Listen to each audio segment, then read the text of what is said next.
প্রিয় দর্শক, চ্যানেল আইয়ের নিয়মিত সাপ্তাহিক আয়োজন একদিনে 7 দিন থেকে আপনাদের শুভেচ্ছা জানাচ্ছি। আমাদের এই অনুষ্ঠানে সপ্তাহে ঘটে যাওয়া গুরুত্বপূর্ণ ঘটনাবলী নিয়ে আমরা আলোকপাত করি, আলোচনা করি। আজকের অনুষ্ঠানে অতিথি হিসেবে উপস্থিত আছেন নাগরিক ঐক্যের সভাপতি, আমাদের অনেক প্রিয় মানুষ, ডাকসুর সাবেক ভিপি মাহমুদুর রহমান মান্না। মান্না ভাই, কেমন আছেন? জি আছি, ভালো আছি। আপনারা ভালো আছেন? ইনশাআল্লাহ। এই তো দেশ নতুন একটা পরিবেশ এবং নতুন পরিবেশে একটা স্বপ্ন দেখা এবং যেভাবে দেশটা এগিয়ে যাচ্ছে, সামনে অনেক সুবর্ণ সময়। আপনার কি মনে হচ্ছে? 1.5 মাসই তো পেরিয়ে গেল। জি। আমি কিন্তু আবার আপনি যেরকম করে বলছেন এরকম করে বলবো না। জি। কিন্তু বিষয়টা হয়েছে কি, ধরেন এই 15-16 বছর ধরে যে সংগ্রামটা মানুষ করেছে, এটা একদম জীবনপাত লড়াই করা, তো সবশেষে সেটা দেখা গেল। মানুষের এই লড়াইয়ের সময়ই স্বপ্নটা তার চোখে দাঁড়া বেঁধেছে। অন্তত সবশেষে শিক্ষার্থীরা যেভাবে জীবন দিয়েছে, অভূতপূর্ব। আমি এরকম শুনেছি যে প্রাক্তন প্রধানমন্ত্রী শেখ হাসিনা যখন শেষের দিকে এসে সেনা প্রধানকে, বিমান বাহিনী প্রধানকে বলেছেন যে আরও গুলি চালাও, তখন তারা নাকি এরকম বলেছেন, এটা কোনো কথাই হতে পারে না, একটা মারলে 5টা দাঁড়িয়ে, এরকম আমরা কখনো দেখি নাই। মানে এইটাই হলো যে একটা প্রত্যয়, একটা স্বপ্ন তাকে ঘিরে। ডক্টর ইউনূস সাহেবের ফলে হয়েছে কি, উনি নিজেই তো অনেক স্বপ্ন বিশ্ববাসীকে দেখিয়েছেন। মানে তার মাইক্রো ক্রেডিটে, তার সোশ্যাল বিজনেসে, সব কিছুর মধ্যে দিয়ে that he is a dreamer and a performer, এরকম করে বোঝা গেছে জিনিসটা। ফলে মানুষ আশায় বুক বেঁধেছে এবার কিছু একটা হবে। উনি যেভাবে এগিয়ে যাচ্ছেন সেই জায়গা থেকে বোধ করি এখন ধরেন 1.5 মাসেই তো একটা কিছু বলা যাবে না। 1.5 মাসের মধ্যে আমি এরকম বলবো না যে খুবই একটা মানে বেকন লাইটের মতো কিছু আছে, এই ঘটনা থেকে মনে হচ্ছে যে উনি একটা বিরাট কিছু করবেন। উনি বরঞ্চ এই জায়গাতে আমি দেখছি খুব মেজার্ড যাচ্ছেন, মেজার্ড কথাবার্তা বলছেন, এবং যেগুলো বলছেন বা বলছেন না, যেগুলো করছেন সেগুলো দৃশ্যমান। অনেকে এরকম বলে যে একদম খুবই দৃশ্যমান, মানুষকে আশাবাদী করতে পারে, এরকম কিছু তৈরি করেননি। তো ওইটা আমি মনে করি যে উনি ক্ষমতা পাওয়ার পরে যে প্রতিকূলতার সামনে পড়েছেন, জি, মানে এই রকম বাংলাদেশের কোনো গভর্নমেন্ট পড়েনি। কিছু ফুটেজ দেখাবো আপনাকে সামনে আমাদের গত 7 দিনের।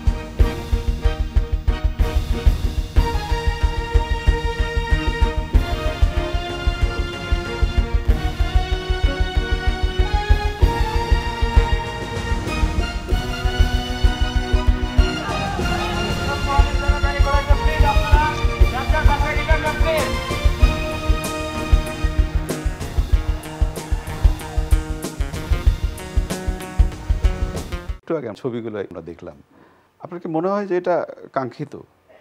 না, কাঙ্ক্ষিত হবার তো প্রশ্নই আসে না। মানে বিশেষ করে ধরেন এই যে ছেলেটা ঢাকা ইউনিভার্সিটি যে মারা গেল দেখালেন, মানে তো দেখার মতো না। মানে একটা লোক যে দেশে থাকে না, সেও যদি দেখে এরকম করে পিটিয়ে একজনকে হত্যা করা হয়েছে, ধরেন তার ব্যাকগ্রাউন্ড স্টোরিটা সে জানেই না, সে যে একটু ইমব্যালেন্স, সে যে ক্ষুধার্ত, মানসিক, হ্যাঁ ইমব্যালেন্স বলছি আমি, সেই ক্ষুধার্ত, তার পৃথিবীতে আসলে কেউই নাই, এগুলো জানবার পর তো সে চোখের পানি রাখতে পারবে না। কিন্তু এমনি যদি দেখেন তাহলেও কত বড় হৃদয় বিদারক। মানে আমার এরকম মাঝে মাঝে মনে হয়, জানেন আমরা বাঙালি জাতি নিয়ে অনেক গর্ব করি, তো এত বড় আন্দোলন করেছি, 52, 69, 70, মুক্তিযুদ্ধ, সব কিছু। আমার কাছে মাঝে মাঝে এরকম মনে হয় যে আমরা এজিটেশন যত ভালো করি, হুজুগে যত মাতি, কনস্ট্রাকটিভ আইডিয়া আমাদের মধ্যে খুব কম।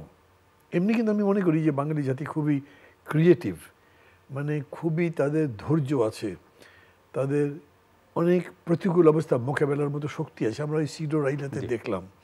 কিন্তু এই যে এখন যেটা হলো, এটা তো কোনো এক্সপ্লেনেশনই হতে পারে না।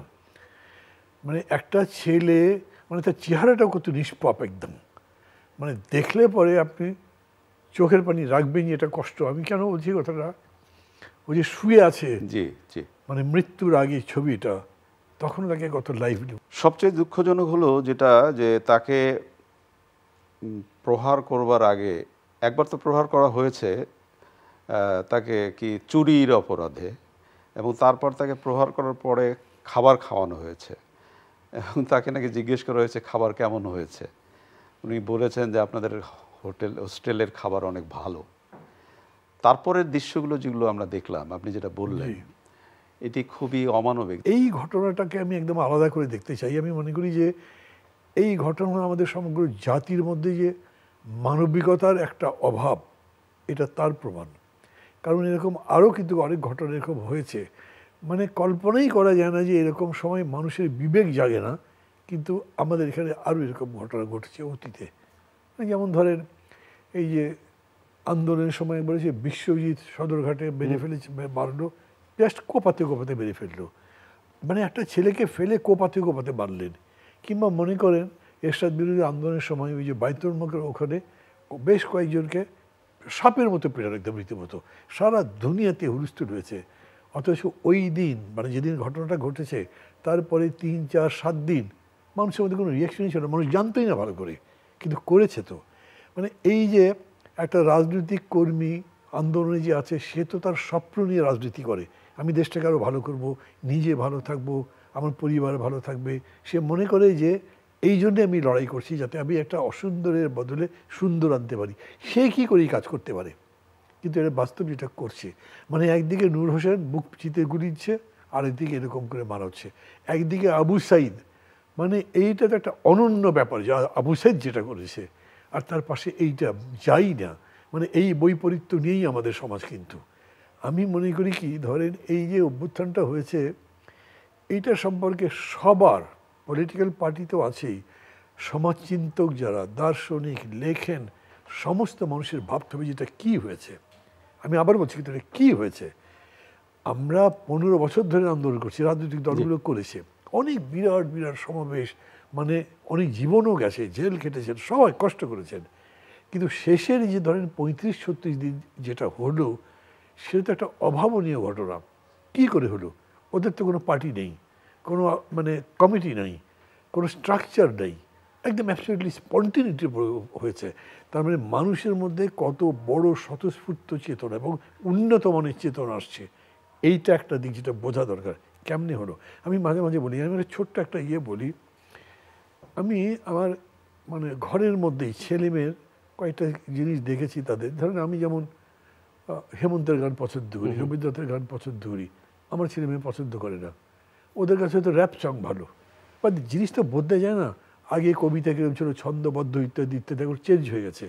এবং আমরা যে আধুনিক কবিতা, তারও নতুন কত ঢং এসছে। অর্থাৎ সমাজটা যে পরিবর্তন হয়, প্রজন্ম থেকে প্রজন্মের মধ্যে যে ভাবনার পরিবর্তন হয় এবং তাদের অ্যাকশনের পরিবর্তন হয়, এইটাই যে Gen Z, Gen Z, Gen X Y নিয়ে ওরা গবেষণা করছে। আমাদের দেশে তো গবেষণাই ছিল না 15 বছর। তা আমরা এই জিনিসগুলো মিস করেছি, এখন আমরা চট করে ধরতে পারিনি। মানে স্লোগান বদলে গেছে, কর্মসূচির নাম বদলে গেছে, এবং এক রাতের মধ্যে, আমি বিষয়ে খুবই অ্যামেজড, আমি সব জায়গায় এটা বলি, ওরা বলছে 6 তারিখে ঢাকা সিজ করবে অবরোধ, হঠাৎ করে 4 তারিখ বিকেল সন্ধ্যার দিকে বললো না, আগামীকালকে আসতে হবে, এবং তাই হলো। আমার মাঝে মাঝে মনে হয় ওরা নিজেরাও বোঝে নেই যে এত বড় জিনিস করতে পারবে। ঢাকা ইউনিভার্সিটিতে যখন ছাত্রলীগের ছেলেরা হামলা টামলা করলো, তখন তো ঢাকা ইউনিভার্সিটি পিছিয়ে গেছিলো, হঠাৎ করে প্রাইভেট ইউনিভার্সিটি আসলো। খেয়াল করেন, প্রাইভেট ইউনিভার্সিটি তো ওরা সব কি মুরগি, মানে পোষা মুরগির মতো, ওরা কোনো রাজনীতি করে না, একটা খাঁচার মধ্যে থাকে। সেই ছেলেরা বেরিয়ে এসে ইতিহাস তৈরি করলো। আবার আজকে এই যে ভায়োলেন্সের যেটা দেখছেন, মানে মানুষের মধ্যে যে একটা এই যে হৃদয়হীনতার ব্যাপার, এটাও আমরা হয়তো ধরতে পারছি না প্রপারলি। 33টি উচ্চশিক্ষা প্রতিষ্ঠানে ছাত্র রাজনীতি বন্ধের ঘোষণা দেওয়া হয়েছে, এবং শুধু ছাত্র রাজনীতি না, শিক্ষক রাজনীতি বন্ধ থাকবে, কর্মচারীদের কর্মকাণ্ডও বন্ধ থাকবে। এটা নিয়ে একটি প্রতিক্রিয়া দেখা দিয়েছে। আসলে ছাত্র রাজনীতি বন্ধ করাই কি উত্তম কাজ এই মুহূর্তে? আমি আসলে এই সিদ্ধান্তেই খুব বিস্মিত। কারণ দেখেন, আপনি এই যে অভ্যুত্থানটা বলছেন, এটা তো এরাও তো ছাত্র সবচেয়ে উন্নত মানের রাজনীতি। জি, আপনি আন্দোলন করছেন তো রাজনীতি, অভ্যুত্থান মানে এই রাজনীতির বিজয়। সেই তারা যখন আবার ফিরে আসছে, কালকে ইউনিভার্সিটি খুলবে, সবাই কলেজে ইউনিভার্সিটিগুলোতে যাবে, শিক্ষা প্রতিষ্ঠানে চলে যাবে, মানে এরকম সময় ছাত্র রাজনীতি বন্ধ করবার কথা আসছে কেন? তারা যে 9 দফা দিয়েছিল, তার মধ্যে একটা কিন্তু ছিল যে লেজুর বৃত্তির রাজনীতি বন্ধ করতে হবে, হ্যাঁ, ইত্যাদি বন্ধ করতে হবে। আবার ডাকসু সহ ছাত্র সংসদগুলো নির্বাচনও দিতে হবে। তারপরে ছাত্র সংসদের নির্বাচন দিলে ছাত্র সংগঠন আলাদা আলাদা দেবে না, আলাদা বক্তব্য থাকবে না, তাদের ন্যারেটিভের মধ্যে পলিটিক্স থাকবে না। অনেকেই ভুল করেন। আমরা যখন বলি যে আমাদের ছাত্র আন্দোলনের বিরাট ঐতিহ্য আছে, সবগুলো ঐতিহ্য হচ্ছে বিরাট বিরাট রাজনৈতিক অর্জন, জাতীয় অর্জন। আপনি একটা কথা বলতে পারেন যে এই যে ছাত্রদের মধ্যে যে সম্ভাবনাটা আমরা দেখলাম, আগামী 1 বছর 2 বছর বা 5 বছর এটা কোন দিকে যাবে, সেই গবেষণার ভিত্তিতে আপনি সেই রাজনীতিকে বা সংগঠনকে সাজান, তার জন্য কাজ করেন। কিন্তু ধুম করে বন্ধ করে দিলে এটার কোনো মানে আমি বুঝতে পারলাম না। এটা কি করতে চান তারা? এটার মানে একটাই হতে পারে, কোনো সংগঠন করে কাজই করবে, সব কাজ করবে, তো যে মানে ভেজিটেবল হয়ে যাবে সব, এরকম। তার বাইরে কিছু হওয়ার কোনো সুযোগ নাই। ওনাদের আবার এইসব ব্যাপারে কিন্তু এক্সপ্লেনেশন নেই, জবাবদিহিতা আমরা বলি। জিজ্ঞেস করলে ডক্টর ইউনূস বলেন, সবসময় জিজ্ঞেস করলে এমনি বলেন যে সমালোচনা করেন, কি বলতে চান আমি, এবং ওটা করছে না। আমি এই সরকারকে বেশি প্রশ্নবিদ্ধ এখন করতে চাই না, মাত্র 1.5 মাস তো গেছে। আমি মনে করি যে এই মানুষ যারা মিলে সরকারটা গঠন করেছে, ডক্টর ইউনূস বলেন যে এরা সবাই নিজের নিজের জায়গায় সাকসেসফুল, খুবই সত্যি। এবং এই মানুষগুলোর সম্পর্কে টুকটাক কিছু থাকতে পারে, আমি জানি না, বাই অ্যান্ড লার্জ কোনো দুর্নীতির অভিযোগ, স্বজনপ্রীতি কোনো রকম অভিযোগ নাই। এ ভালো কিছু করতে চাই, আমি বিশ্বাস করতে চাই। তো সেই মানুষগুলো মানে এইরকম একটা সিদ্ধান্ত কীরকম করে নেবে যে রাজনীতি করা চলবে না? এরা তো নিজেরাও অনেকই রাজনীতির প্রোডাক্ট, আমার কাছে স্পষ্ট না। আমি মনে করি সিদ্ধান্তটা ঠিক হয়নি। আমি মনে করি এটা রিভিউ করা উচিত।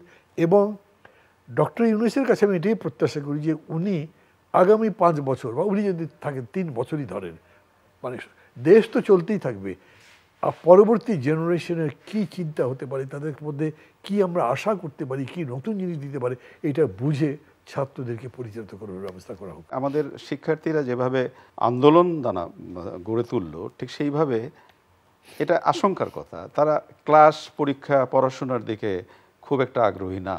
কালকে বিশ্ববিদ্যালয় খুলছে, আপনার পরামর্শ কি? এটার মধ্যে আমি কিছু একটা ব্যত্যয়ের ব্যাপার দেখছি। জি। কারণ যেরকম করে 2 জন শিক্ষার্থীকে উপদেষ্টা বানানো হলো, এইটার মিক্সড রিয়াকশন আছে সোসাইটির মধ্যে। আচ্ছা। বেশি রিয়াকশন নেগেটিভ। এখন লেখাপড়ার দিকে যদি মনোযোগ না যায়, তারা যদি রাজনীতির মধ্যেই মনে করে থাকতে হবে রাষ্ট্র কীভাবে চলবে, তার উপরে আমরা কর্তৃত্ব করব, তাইলে এটা কন্ট্রোল করা খুব মুশকিল হবে। এইখানে ডক্টর ইউনূস কী করেন আমি দেখতে চাই। আমি ডক্টর ইউনূস বলে না, যে সরকারটা আসছে মানে সর্বান্তকরে তাদেরকে সমর্থন করি, বাট উইথ রিজার্ভেশন। কারণ আমার বুঝতে হবে যে বাকি কাজগুলো তারা ঠিকমতো করছেন কিনা, অথবা তারা ঠিকমতো করবার জন্য বাকিদের পরামর্শ নিচ্ছেন কিনা। আমি কিন্তু পরামর্শ নিতে দেখছি না, তারা তাদের মতো করছেন। যেমন কালকে থেকে ইউনিভার্সিটি খুলবে, ইউনিভার্সিটি খুললে তো সব ছাত্র সংগঠন যাবে, তার তো মধুর ক্যান্টিনে বসবে, মানে একটা সিনই হবে মধুর ক্যান্টিনে বিজয়ের মতো, সবগুলো জায়গাতে এরকম হবে। এইটা 1 দিন 2 দিন 3 দিন চলতে 15 দিনের মাথায় দুটো সংগঠনের মধ্যে বাঙালি বাঁধবে না কে জানে। বিভিন্ন জায়গাতে যখন এই শিক্ষার্থীরা মিটিং করতে গেছে, বহু জায়গায় মিটিং করতে পারে নাই, প্রতিপক্ষের বাধাতে, অথবা নিজেদের মধ্যে তাদের সমঝোতা হয়নি সেই জন্যে। এবং তারা শেষ পর্যন্ত প্রথম দিকে বলেছে যে পলিটিক্যাল পার্টি করবে, কিন্তু পরে বলছে না, আমরা এখন এটা করতে চাচ্ছি না। তার মানে এখানেও তারা আনডিসাইডেড। আমি মনে করি যে তাদের এই ডাইরেকশনের অভাব আছে সম্ভবত, বাট তাদের সাথে কথা বললে বুঝতে পারতাম। আমি মনে করি যে তাদের এই সম্ভাবনাকে কাজে লাগাবার জন্য নিশ্চয়ই তাদের শিক্ষার মধ্যে যেতে হবে। একই সাথে যারা তাতে সোশ্যাল ওয়ার্কে এবং নেশন বিল্ডিং বা স্টেট বিল্ডিং বা সমাজ বদলাবার ব্যাপারে ভূমিকা রাখতে পারে, এটা ডিফাইন করতে হবে। আমাদের পুরা জাতির দায়িত্ব এটা। পাহাড় অশান্ত হয়ে উঠলো আবার, পাহাড়ে বাঙালি পাহাড়িদের মধ্যে আবার সেই অশান্ত পরিবেশ দেখা দিল। সত্যি কথা কি জানেন, পাহাড় কখনো শান্ত হয়নি। এই যে 15 বছর যে শাসনটা ছিল, এরকম 420 টাইপের, মানে একটা পার্বত্য চট্টগ্রাম শান্তি চুক্তি করবার পরে এরকম একটা ভাব পড়লো যারা বিশ্ব জয় করছে, তারা বোধহয় শেখ হাসিনা নোবেল পাওয়া উচিত। এবং সেই চুক্তির নেতৃত্ব দিলেন কে? হাসনাত আবদুল্লাহ। আজকে প্রথম আলোতে একটা লেখা বেরিয়েছে যে উনি মানে জমি দখলে জুড়ি নেই তার। সন্তুর রহমান মাঝে মাঝেই বলেছেন যে আমাদের এই এই এই এই ব্যর্থ হচ্ছে, এগুলো মানা হচ্ছে না, আবার সমস্যা তৈরি হতে পারে, এবং সমস্যা তৈরি হচ্ছিল। আমরা তো এটা করেছি যে সেটলার বসিয়েছি এখানে, পার্বত্য চট্টগ্রামকে তাদের মতো গড়ে তুলতে দিইনি আমরা। এই সেটলার বসাতে গেলে ঝগড়াঝাটি হয়েছে, কন্টিনিউ করেছে। শেখ মুজিব গিয়ে বলেছেন তোমরা সবাই বাঙালি, মানে একেবারে মানে কোনো রকম ভবিষ্যৎ দর্শনের বাইরে যে কাজটা করেছে এটা কন্টিনিউ করছে। এখন যেটা হচ্ছে ওটারই রিয়াকশন এটা হচ্ছে। আমাদের শিক্ষার্থীরা সড়কের আন্দোলন নিয়ে একটা আন্দোলন গড়ে তুলেছিল, এবং সেই সময় আমরা অনেক প্রতিশ্রুতি তাদের দিয়েছিলাম এবং এটা কিন্তু বলা হয় যে সেই সময় আমার প্রতিশ্রুতি ভঙ্গ করবার কারণে সেই ছাত্রছাত্রীদেরই অনেকেই কিন্তু এবার গণ আন্দোলন তৈরি করেছেন। কিন্তু দুর্ভাগ্যজনক হলো সত্য, এই শহরে বিশেষ করে ঢাকা শহরে সেই যে গণপরিবহনের নিয়ম শৃঙ্খলা বা সড়ক সংস্কৃতি সেটা কিন্তু এখনো গড়ে ওঠেনি। বরঞ্চ আমাদের শিক্ষার্থীরা ট্রাফিকিং করলেন এবং সেই সময় রাস্তার অনেক চমৎকার পরিবেশ দেখলাম। আমরা একটু ফুটেজে দেখি ঢাকা শহরের অবস্থাটা কেমন।